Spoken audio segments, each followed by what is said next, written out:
In today's video, we'll see how to stop annoying Facebook notifications. If you're frustrated or bothered by constant notifications, this is the solution. First, press and hold the Facebook app icon and tap on App Info when it appears.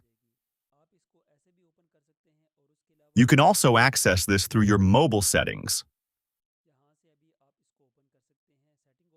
Once inside Settings, go to Apps, then select Manage Apps. Here, find Facebook and open it. Next, tap on Notifications where you'll see all types of notifications. Simply turn off the ones you don't want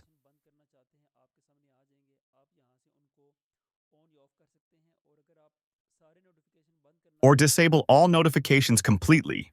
That's it. Now, your Facebook notifications will be completely turned off. If this video is helpful for you, don't forget to like it, subscribe to the channel. I'll see you in the next video.